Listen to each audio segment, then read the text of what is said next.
My name's Jason Sketch. Welcome in, listeners. This is episode 42 of A Dicey Experience. Who's excited? Yay! Woo! Meh. 2 out of 3's not too bad. I'm pretty excited about that. Tonight I have some very special guests to complete Dungeons and Dragons with me. Who's excited to play some Dungeons and Dragons? Dungeons. Woo! Flagons. Dragons, perfect. Pointing at you, Mr. Crew, can you tell us who you are and what you do and stuff? I am Stolen. I am playing Crew Hot Saipan, everybody's favorite Warlock Turtle, and ex-captain of the stream. Yay, ex-captain. Who's the new captain now? It's not Jean. It is I, Meerkat, aka Lucas Fainware, who still doesn't want to be captain, but he's trying. He's trying his best. Aw. And last but not least, the one who wanted it the most, Jean. Hello, my name is Lazy Man Gamer. I play Jean Lafayette, the only pirate in the party with actual experience captaining a boat, and somehow is not the captain. Sirs. He doesn't sound bitter at all. Hashtag pepper not salt.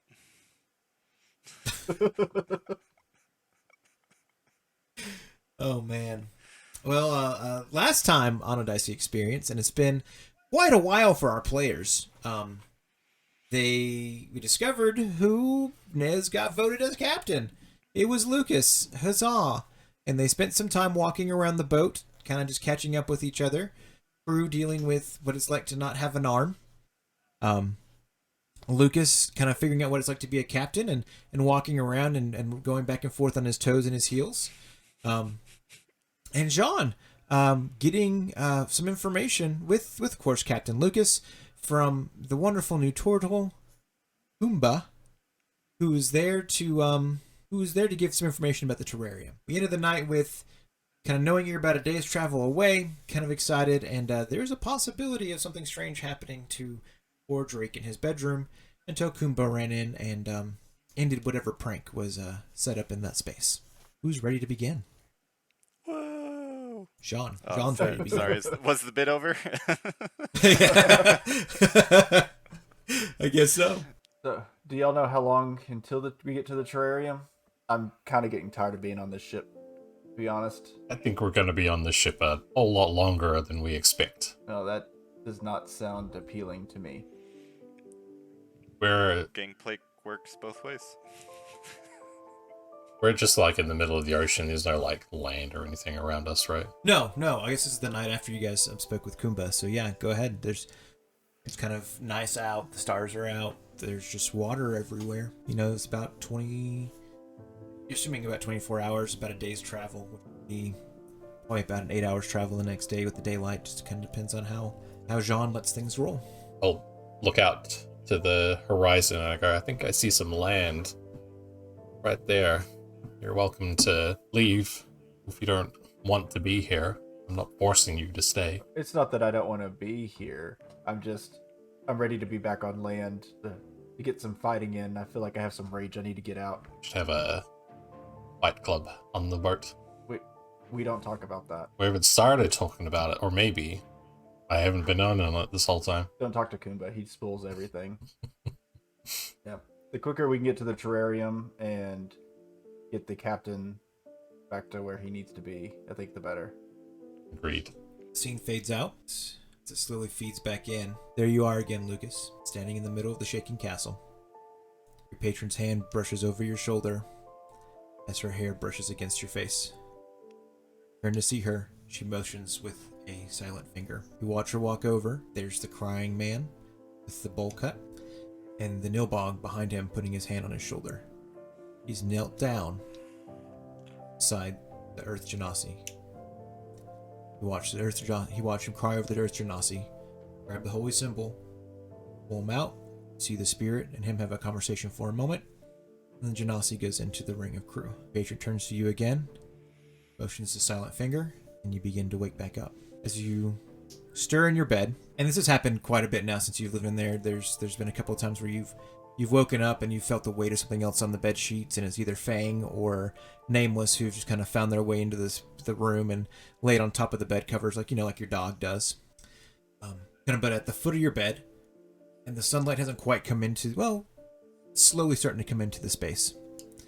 You feel a weight at the foot of your bed, sitting at your feet, weighing down the covers. What do you do? I'll be lying down with my eyes closed, and I'll just kind of kick out a little bit. Nameless, go back to Jean's bed. Why do you keep coming here? I'm not Nameless. You hear your patron's voice softly say. My eyes kind of just slowly open and peer down the end of the bed as I raise the covers up to my neck. Now, we've seen your patron several times, and I've kind of given some brief descriptions, but from Lucas's point of view, what does she look like? He would be in a simple white flowy dress with a long, not like, maybe like a dirty blonde hair. It's a very basic garb, but she just gives off an energy of, she was the joy. Just like an air of content, happiness. You just kind of feel good being in her presence. She's got soft facial features, kind of a smaller nose, light blue eyes, and a smile always on her face. Not a creepy Joker smile, as one might imagine. Or I could see Lazy Man getting ready to She's say. sitting at the end of my bed smiling like a freak. No, just a soft smile. Like you said, one that's comforting. Like that. Yeah, just like that. I knew you were something special, Lucas, but I didn't realize you were a seer. I didn't see anybody. That's so. What do you remember happening at the castle? Well, a lot went down with a lot of things that I don't quite understand. Oh? There was some kind of... It was a battle, killed a genie of some kind, I don't know. I saw you, but I felt like I was half dead and hallucinating. I felt like I saw you in the Nilbog crying over some body. I wasn't too... Yeah, I've been dreaming about that, and I've been waking up, and I put my hand on my face, and there's tears again on my face. I've been waking up crying every morning. I don't know why.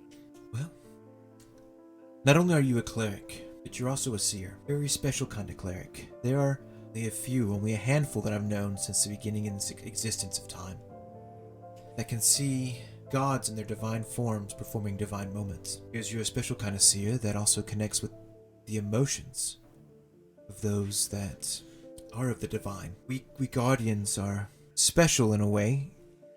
We make clerics form temples, partner with him, the great Bahamut, to ensure that things are taken care of well, or managed well.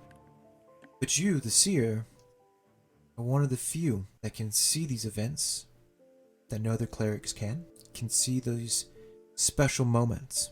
I knew you were something special, but I had no idea you could see us. You didn't do this to me? No. I thought it was odd that when we first met in the forest, you could see me. But here I am. I thought it was a special cleric connection to a guardian, but it seems to be more than that. You understand the gift you've been given? I don't, and I don't want it. I don't want any of this. I got on this damn boat, find ingredients to cook with. Now you're coming to me with this additional thing, as well as the terrarium and the captain. I just wanted to cook. I wanted to go back home and take care of my restaurant. And now I'm being thrust into this thing that I don't understand. Nobody's telling me anything. I don't want it. Fortunately, you don't always get to choose the gifts that are given to us. I didn't give it to you. It was something you were born with. Happy to help guide you through it, but I can't take it away. Can I be captain while still learning to see ghosts of people crying over dead bodies? We're not ghosts. We're guardians. That is one particular moment where you watch the Guardian of Glory, who's quite upset. Cry over him. One that he's sought to take care of. Watch him break his vow, give up everything, seek glory without the Guardian, and end up dying alone. His siblings revolting him, his new kingdom he had developed with no one loving him. All for the sake of trying to get some power that was unattainable to him from the beginning of birth, was given to a turtle. It's kind of amusing if you ask me. But he gave up a blessing to seek something that he could not attain or achieve. And the Guardian was heartbroken. Sad. To see one of their patrons taken away. I would be sad if you died too. Well, trying to prevent that from happening. Hopefully, this is a safe route to a cooking competition. But we seem to get ourselves into trouble. Now that is a pickle I can't seem to solve. Is there any way you can prevent your party from getting into trouble? Is a story beneficial without a little bit of trouble? Easy travel makes for boring stories. Indeed. I would encourage you, spend some time studying the ways of the bards. Learn to tell a story well. Take your new gift that allows you to see, and watch what stories you can learn from these moments. You need to learn to play an instrument?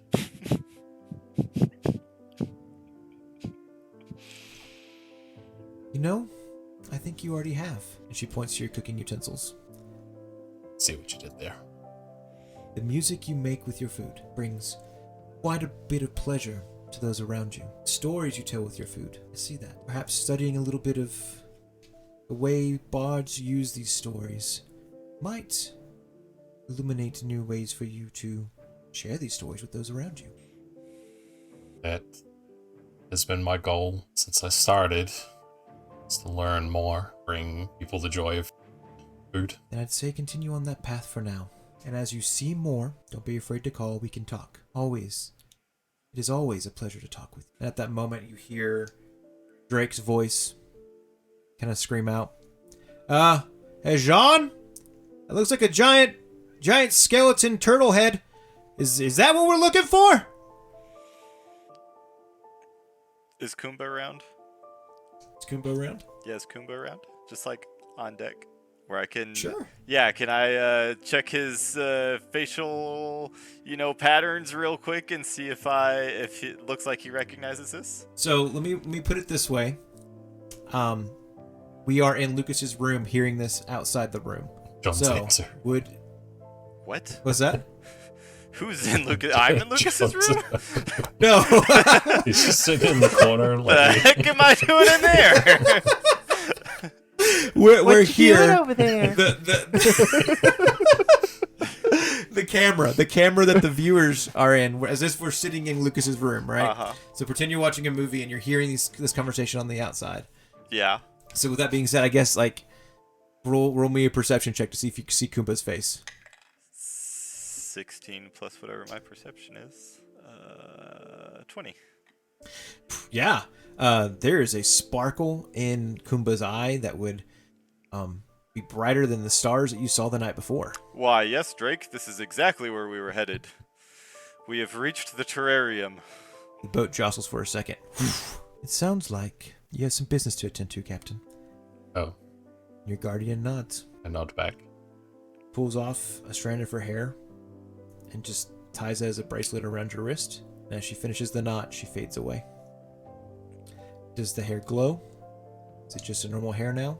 I feel like What do you do? I feel with it? like she attaches it to my wrist, and then it slowly fades away after she leaves. Very cool. Lucas, we're following you. What do we do?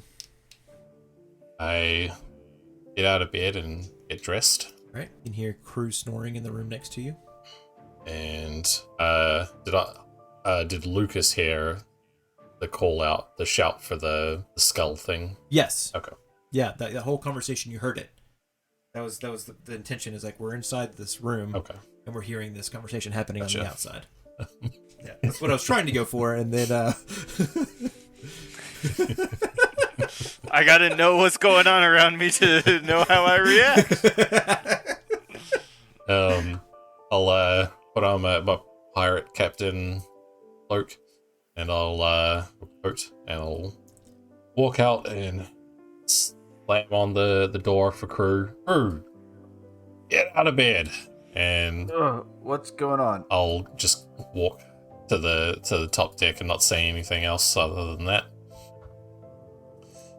And you make your way out. You open the door. The camera, that angle that we're sitting at, it's like a bright light hits it right off the bat, so it takes a minute for the camera to adjust before we start to see what's going on around us. You are standing on your boat and you're feeling this tension. The boat is being pulled forward, kind of like when you guys were getting ready to go into Linguina a while back. The same kind of sensation of like, oh, the currents are now pulling our ship. We have to control the ship within the currents. Look to your right and your left, and it's making a V shape heading towards this giant turtle mouth that is open. And it's not a turtle. I keep saying turtle because we have two turtles on this ship. This giant... Is it a dragon turtle? Dragon turtle mouth that is wide open. There's a V shape that's kind of heading that direction. It is just a bunch of broken ships that have almost like crash landed onto the sides of what you would almost imagine to be the large claws and paws of this dragon turtle on the edge. You notice as you're looking around too, there's large, now floppy and gross tentacles that are wrapped around the hands of this dragon turtle, and you can see almost like a giant squid head laying on the head of this turtle, of white in color, the entire thing except for the spotted brown pieces and red pieces of either what you consider blood or broken ship. John, as you're looking out ahead, you're having to navigate around shattered pieces of broken ships, whether it's from crashing on the edge here or what you imagine to be some sort of death battle that happens in this space when more than one pirate ship enters the fray. Everyone's moving around. John, I want you to make me a navigation check. Okay. Would that be like survival? I would take survival. Okay. That dice is hot. Where is survival? What is survival? It's wisdom. or if you're 18. proficient in survival. I am not. I just figured it sounded like something navigation would be. That's fair. You're taking firm grip of the helm now. You're having to fight a little bit as the currents are kind of pulling you back and forth, because not only is it pulling you forward, it's also pulling you to the right and to the left. It is wavy out here. What kind of commands are you yelling to some of the crew members that are down below? Lucas can yell commands too. Yes, we can. You know, We're both shouting orders at the same time. Contradictory orders. Left, right. Abandon ship! Abandon ship! Go ahead, Sean. Y'all are giving me a headache. I would have Drake and Kumba on the sails as we need to raise and lower them, as we need to pick up speed and lose speed. And I'd have everybody else just battening down the hatches, like securing everything so things aren't rolling all over the deck and all that kind of stuff. you hear Freddy screaming in within the kitchen as he's trying to gather all the pots and pans and make sure that they're not falling all over the place. Pumbaa is wrapping down some of the barrels and different things as Drake is starting to get the sails set back up. He's jumped off the crow's nest at this point. Lily's out front. She's kind of cool, standing with her flame sword out, ready to go, and her little dress flowing in the wind. Standing on the very end of the mast. The other two sisters are working quickly to tie some things down as the Dwarven brothers are putting away their tools, and as they finish up the last couple nails of their repair. What do you guys do? So, do we remember seeing from the map anything about this as far as like advantages of sailing left or right or anything through this? Any notes from the captain? That's a great question. I want you to roll me a history check, crew. If you remember anything from the map in relation to this. 14? You remember that the map gave some dotted lines, and you guys kind of point in that direction. And it's interesting, right? Because as you zoomed in on this dotted lines, because remember you could, like what we would do with a tablet now here in the future, kind of do the same thing with your map. The dotted lines would shift and change to kind of give almost a good route with that in mind. So, I'm going to run up to the front of the ship and kind of keep an eye out for stuff and trying to remember which route we're supposed to take. Start yelling commands as far as like turn right, turn left, that kind of stuff. So now we have 3 people yelling different commands out on the ship. I'll get to the helm and I'll put my hands on the wheel. John, you are in charge of battening down the hatches with everybody else. Get everything sorted. And Drake and Kumba, continue with the trim. Get those sails under control. Crew, point out where we need to go. John is like letting go of the helm and just looking at Lucas. I said now, John, or else we will die. Okay. And John will go strap barrels down. John, as you turn around, baffled and confused, you hear that voice from your sword say, "Watch out!"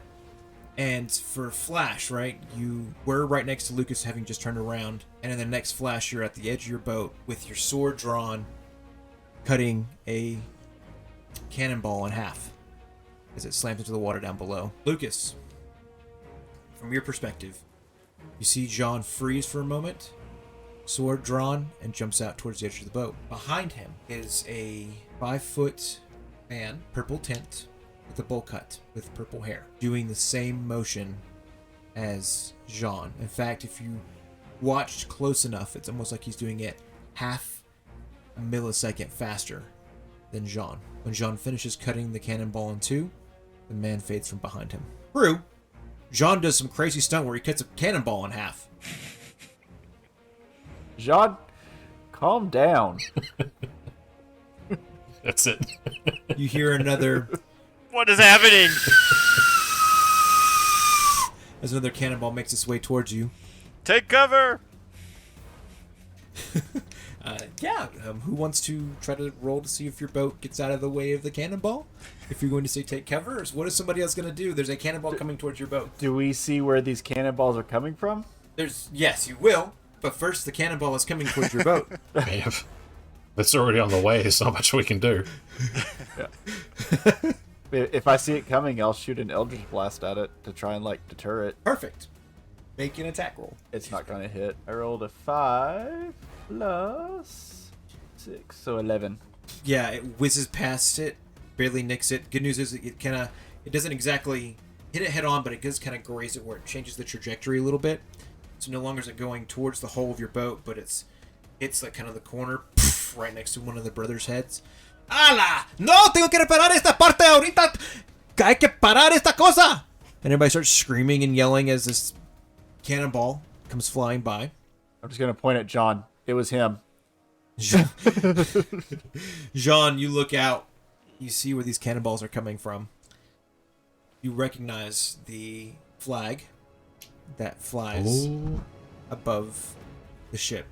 It's not your aunt's main vessel, but it is definitely one of her fleet, and they have recognized you from the helm. You begin to shift and turn to tell Lucas this information, and you see on the other side of the ship, another ship coming out from the broken, shattered pieces of ships. Its flag a little bit different, matching that of the large purple tents you guys saw in Linguina. I will give you guys... Where's my timer? Perfect. Firm 3 minutes. Decide what you're going to do before the cannonball flies, and we're going to have to start doing... Not initiative, because there's too much happening all at once, but rather similar to what we did when we entered Linguina, where you had to make certain checks to kind of survive the moments. We'll do 10 checks to get you from where you are now without crashing into any of the sides and into the mouth of the giant dragon turtle. Are you guys ready? Sure. We're ready. Mark. Ladies and gentlemen, I do have a 3-minute timer. They can see the said timer in my hands. I can mark, get set, go. So, do we want to take out the ship, or do we just want to go head first into this turtle's mouth and hope for the best?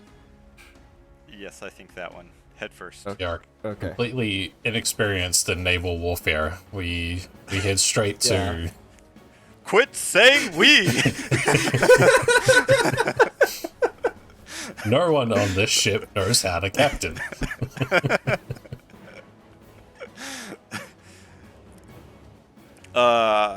We need to start throwing things overboard and get this vessel as light as possible. We need to full sails and do that now. You can send Nameless over there to scare and distract them. They might get hurt. You can call him back. Maybe. We'll see. And is it just a straight shot into the mouth, or do we need to follow a specific path? You can see it could be potentially a straight shot. There's also the path in which crew can point back out to you guys on the map that you can follow if you want to try to navigate that path. If you do that, I would give you an extra D10 to roll if you feel like you need it when you're making that navigation check from the helm. I say, So you would make the navigation check with your D20, and then you could roll a D10 on Right. top of that. Yeah, I say we get most of the crew to start throwing stuff overboard as far as like cannonballs, useless items that we don't need. yeah, cannibals are useless. We'll throw them first. No, but they're, Thank they're, God you're they're not heavy captain anymore. items.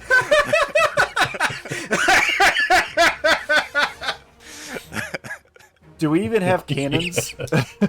No, we don't have cannons, or we've got all these cannonballs.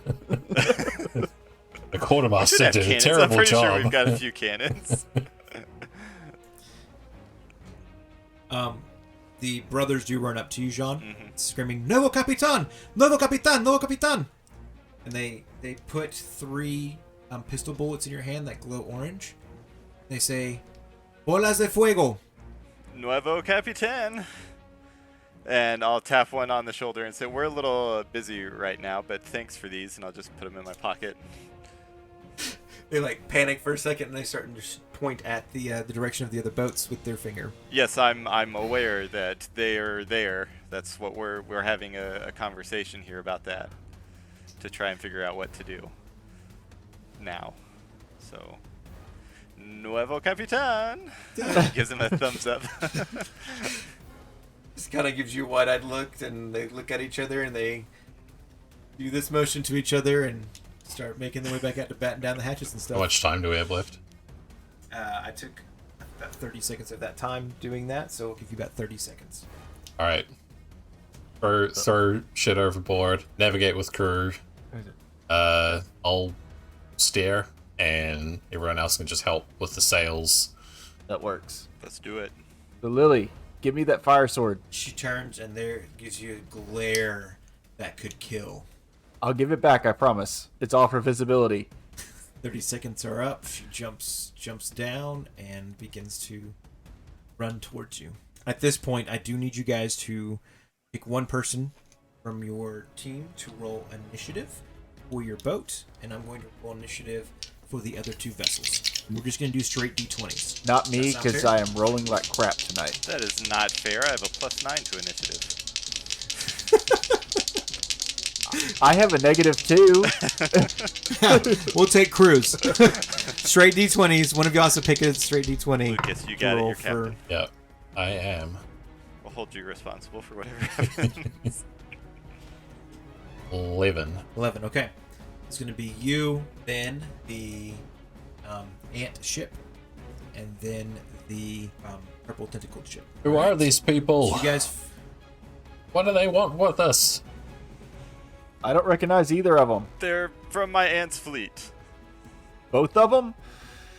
No, just that one. And John points at the one that started firing on us first. Do we recognize the purple tent insignia on the other one? I mean, I would say Jean and Lucas do. Brew, do you want to roll a history check? I'm kidding. I was Yeah, just like, you I did see him in town. Yes. Okay. Yeah, you would remember what it looks like. It's the same exact white flag with the purple tentacles flying above the purple tent. Yeah, well, Captain, isn't that one? Didn't we see those tents in town? We did, but was that boat firing on us as well? No, you haven't seen it fire anything yet. It's just beginning to pull out and it's making its way towards you guys. Yeah, same tent, but what did they want with us? I No idea, but if they're not attacking, I'm fine with just ignoring them Yeah, for the time being. Ignore them. We gotta dodge those cannons. Once Lily makes it up to me, I'm gonna grab the flame sword and hold it above my head and use it basically as like a signal to Lucas on which way to turn. Okay. So like whenever they're out there directing a plane to take off, type thing. But since I only have one hand, it'll be a 1 instead of 2. Okay. So I'm gonna need you to roll me a check for doing this pointing that you were doing. What sort of check do you think it would take for you to point with a fire sword? Which direction to go? Pointing's a lot harder for you now with the one arm. It just It is. you get off balance. He's doing it with his Exactly. other stump, and he's like, Yeah, I shoved it into the stump. And, I would say perception, because that way I'm kind of paying attention to what's ahead of us. Okay. Yeah, roll me a perception check. Remember, just like last time, make a certain check for this first round. You won't be able to make it for the second round. Does that make sense? Yep. You can't just continually do the same check for the next 10 rounds. But then we can repeat after that, right? On the third On the round. third round, Yes. okay. 17. Okay. What are you two doing? I am following Drew's advice while also keeping an eye on the water and the incoming boat to see if I can manage to steer in a certain way to avoid a cannon but also stay on the path. Okay. So, that sounds like a survival check to me, unless you have another idea in mind. Yeah, survival sounds good. Okay. Survival 17. Okay. All right. And John? John's gonna start loading the cannons and firing them off to get rid of our extra cannonball weight instead of just dumping them into the ocean. You know, Okay. it's a bit more productive. with the one cannon we have. Okay. So you're firing your one cannon, you're firing at another boat, you're just firing yes, out I'm because firing fun? at whoever it is, the Lafayette fleet ship. All right. Perfect. I guess am I making an attack roll, or do you want to Yeah, check? yeah. Make an attack roll. Do that. That's a kind of a check of sorts. So. Yeah. 22. Oh, To hit? Yeah. Okay. Yeah, roll your damage for me. What would the damage be for a cannon? I mean, it's big, so like a D20 maybe. You think so? So a bomb is 3d6. I don't know, maybe like 2d6 since it doesn't explode, but it's still like being exploded. you loaded it. Well, this says 8d10. Oh, well, there you go. 8d10. Where are you reading 8d10 at? I just wrote it down. Where are you reading 8d10 at? Oh, yep. I see where you're looking at. Yep. Oh, and I let's found go. it. Yeah, roll 8d10 for me. Okay, 1 second. Do I get sneak attack? No, yeah. they are well aware where you're at. No one's hiding. Oh shoot. 26. At 3, 2. Okay, 26. And the ship sinks. It does take a large hole and it begins to slow that ship down a little bit. But it is not sinking. But you hear some people on the inside complaining. You hear some of the French grunts on the inside. Knowing that you can hear some grung kind of yelling. Whose ship is following you, Jean?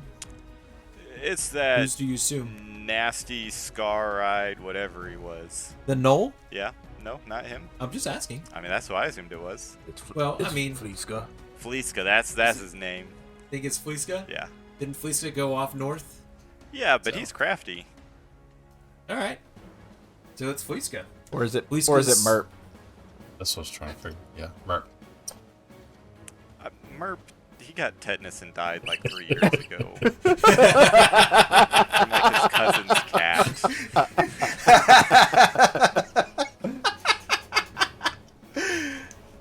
Okay. So it's not Merp, but you think it's Fleeska. And you see Fleeska come out on the deck of the ship, and he starts flipping you off. Wonderful. Good news is, with your 17, 17, and 22, you have passed the DC of 30 for your initial just getting into the area of this navigation system. You guys begin making your way down. Fleeska's ship begins to fire another cannonball towards your direction, and it fires off without a hitch, and it starts making your way to you guys.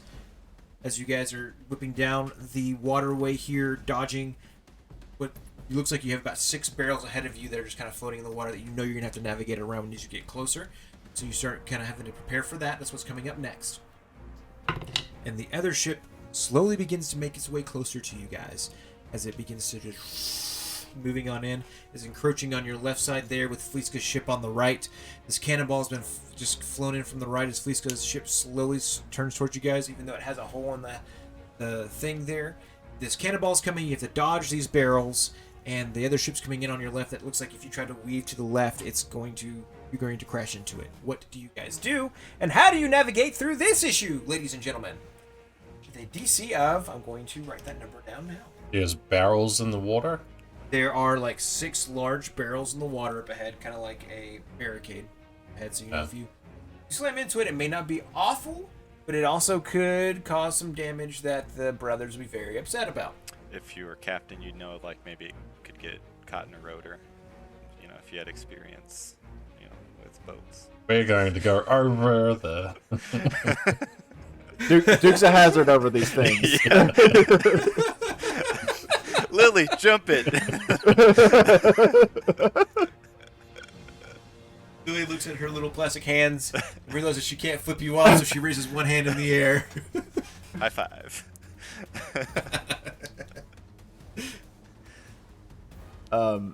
Crew, seeing the barrels out front, is going to take the flame sword and hold the hilt in his mouth so that he can have a free hand and fire Eldritch blasts at the barrels to help blow them up. Okay.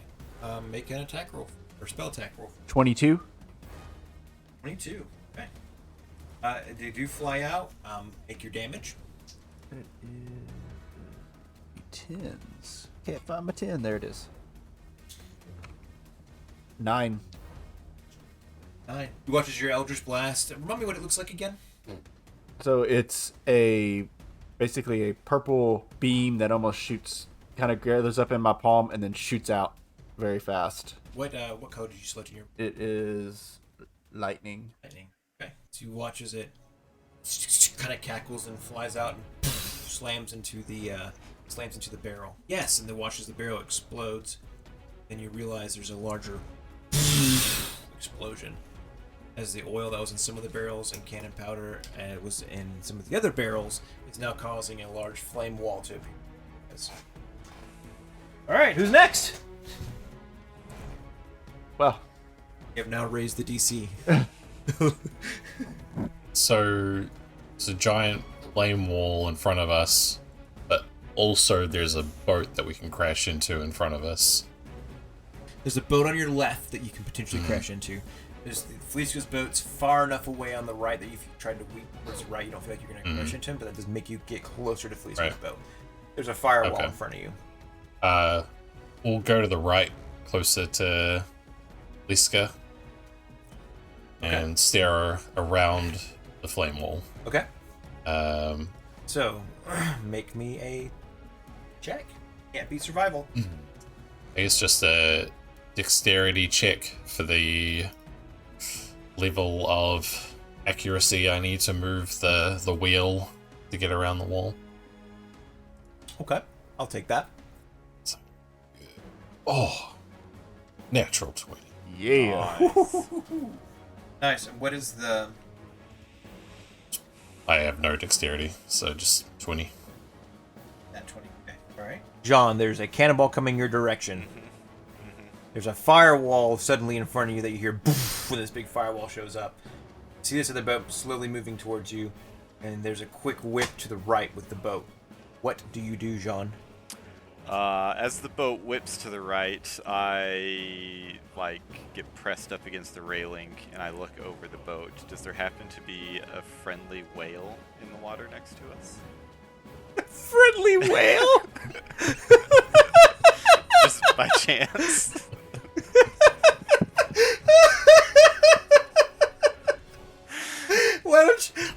Why don't you roll me perception just to see if there's a friendly whale in the water?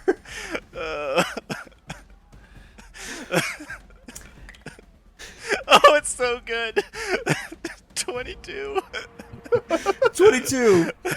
You do see a nice big friendly whale. It waves at you and says, "Ooh." Okay, I would like to cast Speak with Animals and speak Okay. with the whale.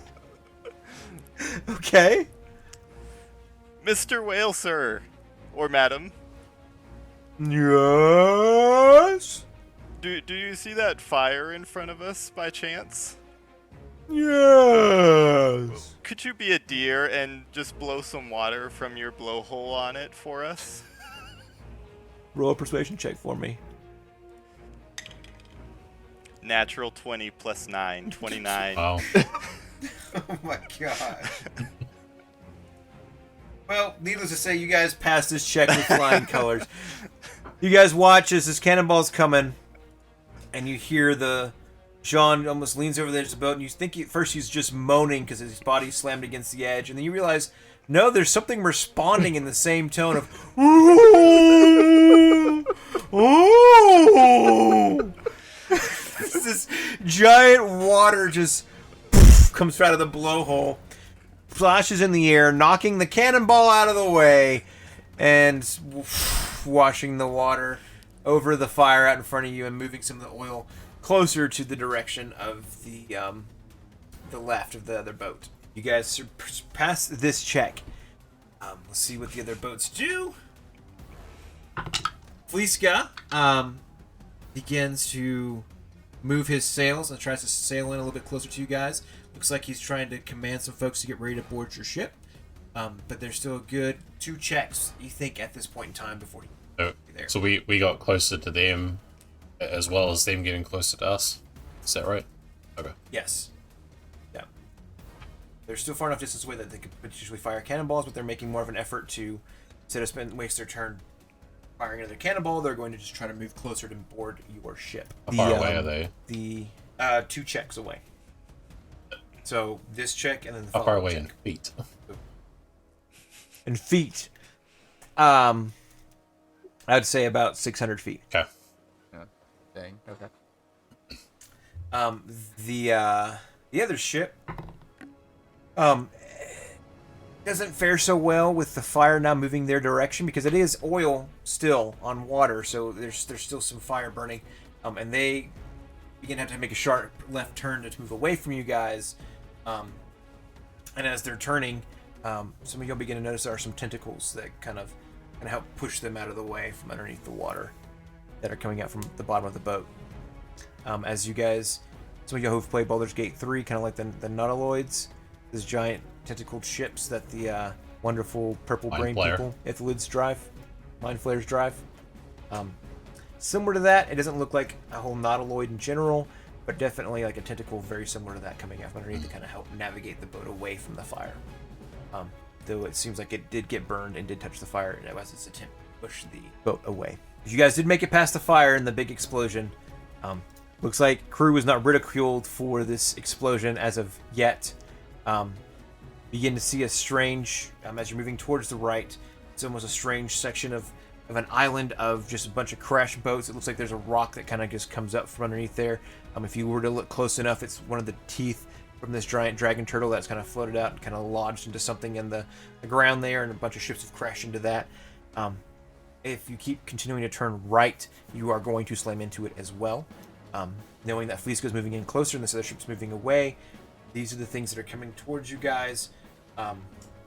There is a whirlpool on the left side of this tooth that you have to be navigating around as well.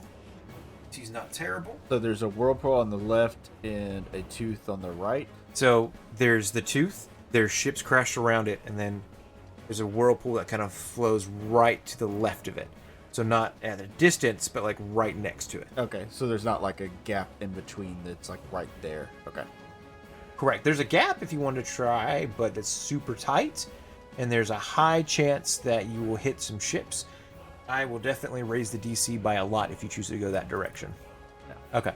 I'm gonna have the ship steer directly at the whirlpool, You're gonna steer towards the whirlpool.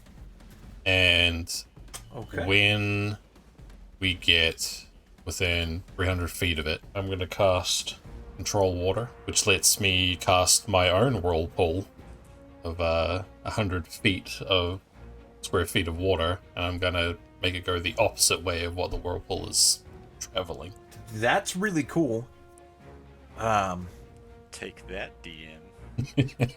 I want you to use your spell attack modifier, and we'll call this a spell check. 8. Rolled a 2. Just you rolled a 2, so you got an 8 in total. Yeah. It's not. Yeah, I guess it's not technically like an attack spell. It's just an action. It would appear. It would appear that when your whirlpool comes in, though it is functioning, you're still a bit closer than you anticipated, and it's not quite combating just yet. It's just kind of adding some tidal waves that begin to rumble in between where it's connecting, making it a little bit harder to navigate what direction to go. Depends on what the rest of your party does. Seeing that Lucas's spell is kind of taking shape, but not quite there yet, Crew is going to run towards the middle of the ship and start casting Gust up into the sails to help slow it down a little bit. Okay. Use your Eldritch Blast last time. So what kind of check are you going to use with your Gust to do this? Wind. Art! I am going to summon Captain Planet. Captain Planet. I don't know. I'm going to make it an interpretive dance so I can use performance. Like Avatar. Maybe survival, because that way I can kind of keep an eye on it in timing wise. I'll take survival. Sure. 18. Okay. And you're going to begin to slow your ship down a little bit. That leaves good old John. What are you going to do? There's a moment where Jean is like, you know what? Let's just let him fail. It's not our ship. I'm not captain. It is what it is. And then he sees the whirlpool that isn't going away and our ship sailing directly towards it. And Jean will use his rabbit hop to quickly get back up to the helm and kick it to the hard left to try and sail to the left of this whirlpool. Okay. What So maybe what check are you gonna make? athletics to Okay. do the jump and kick. Yeah. Yeah, I knew the dice was gonna end eventually. 9. Oh no. Yeah. You go to make your jump and you feel like you got a good idea of what this jump's gonna look like when the boat kind of comes to a little bit of a hard stop for a brief second as you're making your way up there, and you kind of slam against the rail right in front of the helm, because there's a gust of wind that seems to be trying to slow down your ship at the same time. That's convenient. You guys make your way into the whirlpool. I'm going to add this up and see if you got over half of the check. I'm going to say you guys make it out to the other side with some heavy damage to your boat. 2 more heavy damages like this and your boat will sink. It was a good run. Yeah, that sounds about right. Yeah. I'll start working on my new character. Just glad the captain wasn't alive to see this. So you guys do make it over half of the check. So you do survive and manage to make your way through. You get to the other side with heavy damage to the boat. Fleeska, is no longer a threat as his boat slams right into the tooth behind you. So you hear him yelling and screaming. He has not died, but his boat's no longer chasing you. The other boat has been caught in the whirlpool, and we'll have to make another check next time to see if it makes its way out. You guys are on the other side. You have some time to kind of get ahead a little bit. You start looking up ahead. There is a long tentacle that kind of is from the giant squid that seems to be laying on top of the dragon turtle skeleton, which is now also a dead squid, kind of flowing out ahead. You realize that you're going to either have to find a way to jump over this long tentacle or make a sharp turn around on the right side to get around it.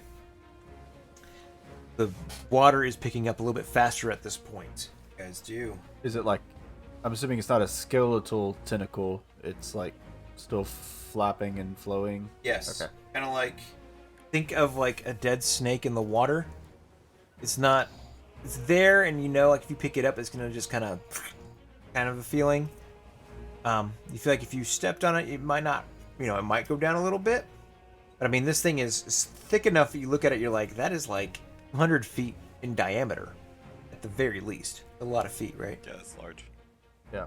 I'm going to run back up to the front of the ship and help try and guide it. Use my perception to figure out which way would be the best way to navigate around the tentacle and communicate that back to Lucas. Okay.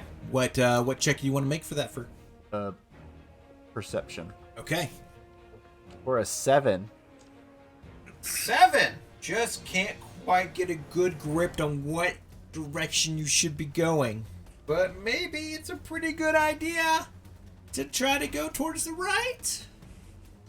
So I will take the flame sword and start frantically throwing it, or not throwing the sword, but throwing my arm right to basically say, go this way. I will put all of my strength into turning the wheel all the way to the right, as far as I can get. Okay. Give me a strength or athletics check, whichever you'd prefer. Both say 12. Okay. All right, Jean. What are you doing? The boat's starting to turn really hard to the right. Nameless. Nameless? Yes, Papa? I'd prefer it if you didn't call me that. Okay, Papa. John. Jean? Yes. Okay, Jean. Let's keep it formal. Yes, Jean? I need you to fly out ahead of us and scout and see if you can determine what we need to do, where we need to go, and what dangers may lay ahead. Okay. I can do that. When he takes off, there's a whale. Takes off flying. Thanks. Keep relaying information that might be important. All right. Since you have chosen to use one of your party members, I'll give you advantage on your roll. Ah. I was going to do animal handling. Does that sound appropriate? Sure. Yeah. Yeah. 13. Plus? Nope, that was it. It was 12 plus Oh. 1. It's hard to move a ship that's hurting, Lucas. You guys make your way up to this tentacle, and the good news is you get ready to slam into it, and you think you're about to like crash and do more damage, and start to go over a little bit. Hey, okay, we're gonna make it, and then you begin to slowly stop. The ship is no longer moving. You're stuck on top of the tentacle of this boat. Fleeska. No longer a threat. His cannonballs apparently have also fallen into the water, yelling and screaming at that, as you see some other creatures begin to claw on him onto the tooth. And the other ship is just struggling to get out of that whirlpool. At this point, you guys do feel safe to either try to move forward, see if we can get you guys off the ship. This is your 5th check. You guys are stuck on this tentacle. How do you guys get the boat off the typical tentacle and back into the flowing water? Do we still have cannonballs? Yes. Sure. Sean would not have let anyone throw the cannonballs overboard. Yet. Kuba, grab some of those cannonballs and throw them over. See if you can get the tentacle to sink. Oh. Kumba got yelled at by Jean not to throw over big balls. Shoot the balls, Kumba. More force. It might have exploded better than just dropping it. But do we trust Kumba with a cannon? I much trust him better with his arms than a cannon. He's really good at smashing things. Kumba smash cannon? No. No. Smash tentacle. Smash tentacle. Cannonball that comes out of cannon. It's a lot to work. Kumba, try. I'll let you roll with advantage there, crew. It's a +6 to hit. And, 25. Nice. Hey. You say 8d10? Is that what it was? Yep.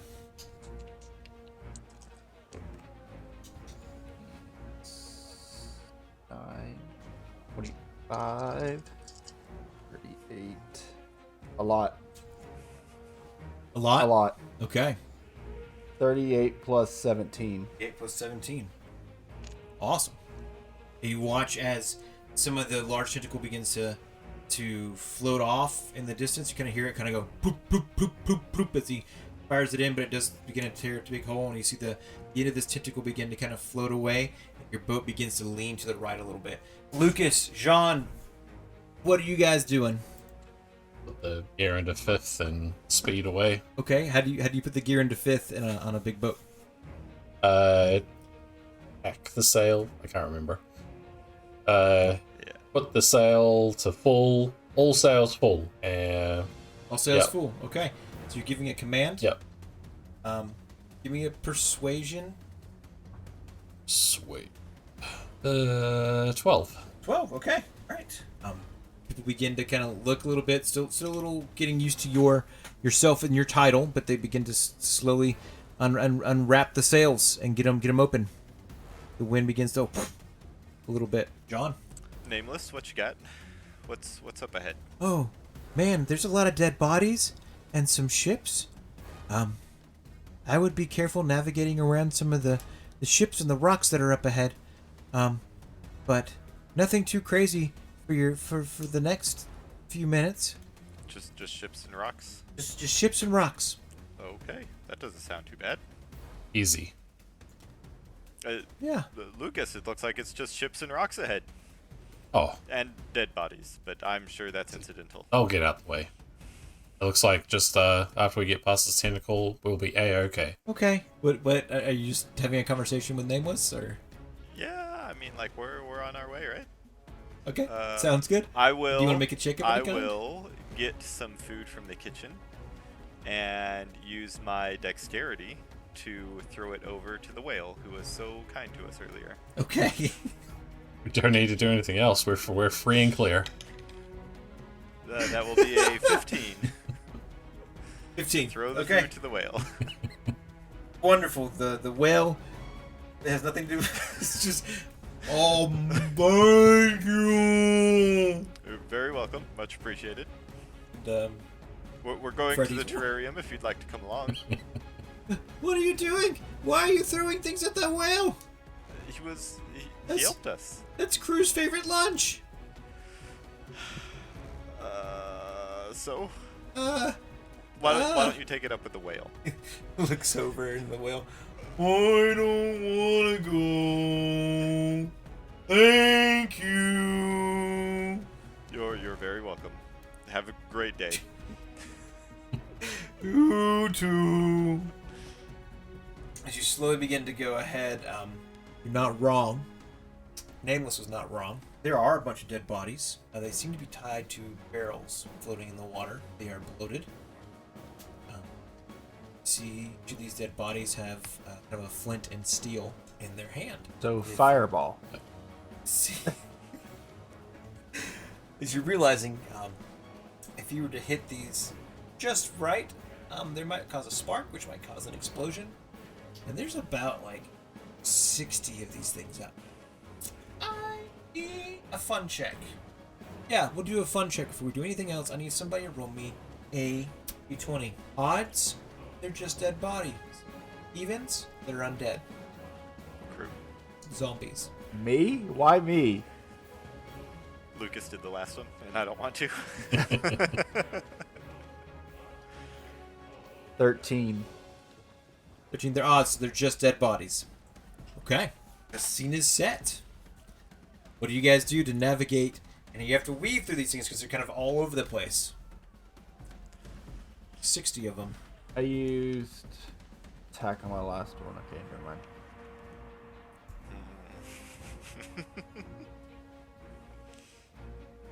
I'm going to persuade Lucas to turn in a certain direction to miss the bodies. Okay. How are you persuading Lucas to turn a certain direction? Lucas, you may want to go left so that we don't catch on fire. I accept. Natural 20. No, you make your roll, sir. 6. 6! You know, crew drove you right into a tentacle earlier. It may not be such a good idea to just listen to what he has to say. The bodies are just like everywhere. There's can I use Like you're playing Minesweeper. Yeah. Yeah. Yeah, exactly. Have You I think of used these barrels, right? And essentially it's just, they're not tied together, but they're all kind of floating in the same area. You're thinking like a kind of like a minefield, but now you can kind of see where the mines are at. And there's dead bodies that have been tied to these things. And so it looks like somebody got pissed off at their crew and said, you're going to die one way or the other. You're either going to explode from these barrels or you're going to just die from starvation. So I use my perception check to navigate through the minefield and make sure that I avoid the bodies that have the flint in their hands. Okay. Make your check. 13. 13. Okay. All right, Jean. You slowly begin to trying to navigate through this. You hear Lucas giving suggestions, or not Lucas. You hear Crew giving Lucas suggestions, and Lucas seems to just kind of be doing whatever Crew says, but the opposite. Jean is going to go up to the front of the boat and pull out his flintlock. And if it looks like any of them, like they're just not communicating well, then Lucas or Jean's going to try and shoot it and blow it up before we get too close to it. Okay. Make me oh man. Make me a single attack roll. Insight? Okay. Good. Yeah, I was going to suggest gonna say? insight to see, like, basically guessing between the way they're communicating and how the boat is traveling, if I can guess correctly which ones we're about to run into. I'll take that argument. Okay. Yeah. 14. It's doing math. I don't like that. Yeah. Do you guys want to make some sort of check for some of your crew members that now don't have much going on? Eh. Yes, Drake. He's a monk. Yes. Yeah. I have no idea. So here's what happens as your crew's trying to figure out what to do. Your boat slams into these barrels. Explosions start happening around you guys. Your boat just kind of begins to waver back and forth. You're losing a little bit of control. You guys begin to cough, and it's harder to see with the smoke that's around you. Suddenly, you feel a large tug on your boat, and you guys feel like you're beginning to get thrust forward. As you're getting pulled out of the smoke, and just explosions are happening around you. Your boat's not going to do much well if something else terrible happens to it. You find yourselves being pulled and going into the mouth of the large dragon turtle. You begin to pass what little sunlight is left before you start to go down this esophagus of this dragon turtle. You begin to realize that it is a sharp dip. You're about to go down a waterfall belly. Dragon. The sun begins to fade behind you. Your boat begins to tilt. Ship falls into the esophagus. Large dragon turtle. That is where we'll end episode 42 of Dicey Experience. My name's Jason Sketch. This has been A Tale of the Fates. Next time, deadly serious next time. Bye.